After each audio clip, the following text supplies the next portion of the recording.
So the next week, the third week, we started the meeting the same way we always did, which is reading a few passages about the principles of groceryships and then going into a check-in where the question is, how are you doing? And again, it was the same thing, 1 or 2 word answers. And then it was Helen's turn. And Helen looked up at me and she said, you know, it's been 20 years since someone asked me how I was doing. And tears welled up in her eyes and gently rolled down her face. And she continued on and said she'd taken care of people her whole life and that this program had made her realize that she was important too, that she was worth taking care of, and that she'd realized that this program wasn't just about food, it was about the value of her soul. And tears came from my eyes as I listened to Helen describe more perfectly than I ever could exactly what I'd dreamed this program could be. After Helen, the next woman went and she shared about an abusive marriage and she cried. And the woman after that shared about losing 50 pounds and then gaining it back, and then she cried. And soon the emotional wall between us began to crumble. And over the next few meetings, we started having to put Kleenex in the center of the circle because when one person cried, we all cried. And soon I began hearing reports of grocery store carts filled with colorful produce and kids making their favorite kale shakes for their friends. And the participants started eating better and sleeping better and exercising more and losing weight.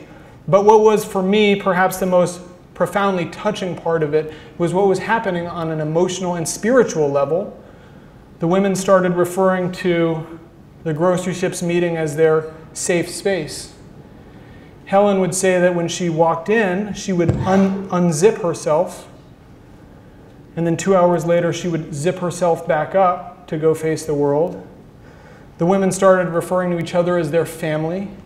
For 12 weeks straight, not a single person missed a single meeting, and now, 5/6 of the way through that 6-month program, the attendance rate is 97%. My favorite quote is from Juana, a young mom, who said, "I love this group because it reminds me that I exist." Soon it became clear that something special was going on, so much so that reporters started asking to come, and with the permission of the family, we actually let an LA Times reporter embed herself with our group to write a profile from the inside.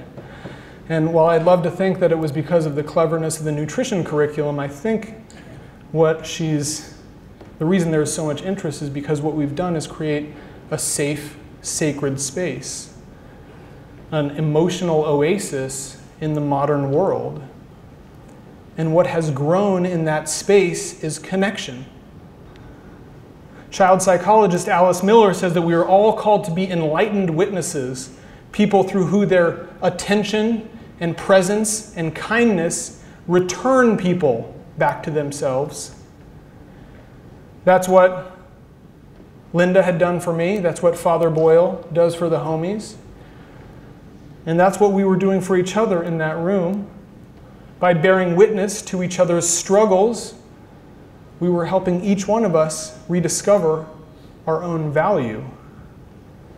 And now at every meeting, Helen talks about how grateful she is that we brought groceryships to South Central Los Angeles. But here's the thing, I don't know who this program has impacted more, Helen or me. I've been eating better and losing weight, chopping away at those 20 pounds. But on an emotional level, it's been even more powerful. I feel like I belong to a community. In that room, for those 2 hours, it's not about service provider and service recipient. It's about mutuality. In that room, it's not about us and them. It's about us. And that's what I've come to understand circle consciousness as, standing together, not in service, but in community. And now at the end of every groceryships meeting, I walk away with a heart full because I feel connected to the group and to myself Each week after those meetings, I am returned to myself, to that place we all started at, of wholeness and of empathy and of love. And here's what I've learned from those meetings. It's not about poor people and rich people. It's about all people. The poverty and inequality of our world are symptoms of a spiritual disconnection on a cultural level. And that disconnection impacts all of us.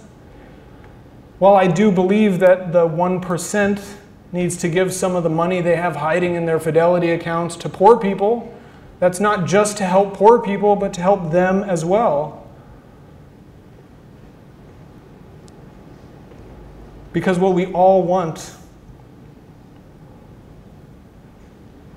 is to feel connected. And amidst great wealth, there can exist a deep spiritual poverty.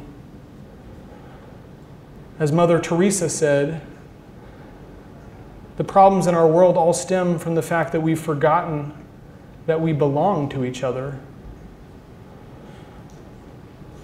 And I believe that the first step towards reconnecting with one another is to reconnect with ourselves and remember our own inherent value. And that's why my vision is not for a grocery ships group in every poor community, but a grocery ships group in every community, rich and poor alike. Because I believe that so many of us need a safe space to work on our health together and be reminded at least once a week of our own inherent value. In fact, in September, we're going to start a corporate wellness program to bring safe connection spaces into corporations. And the best part of that is that the money from that corporate wellness program will flow to low-income groups in the surrounding areas. That is circle consciousness. People restoring connection to themselves, their colleagues, and their surrounding community in one fell swoop.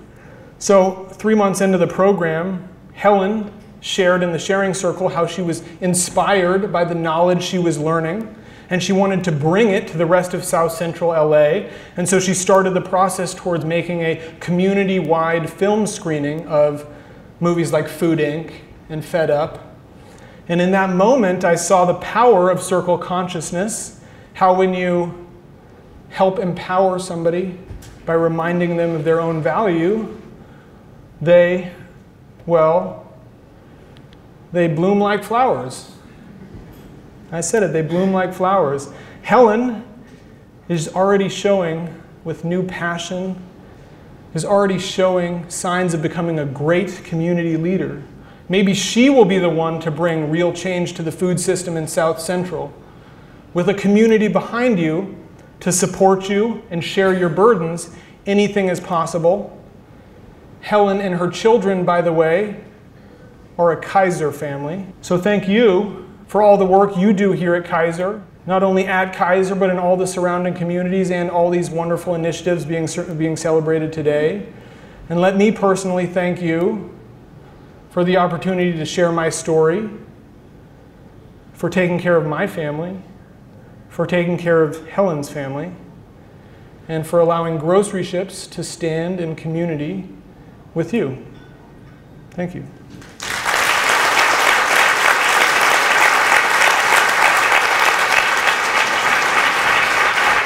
Beautiful. Thank you.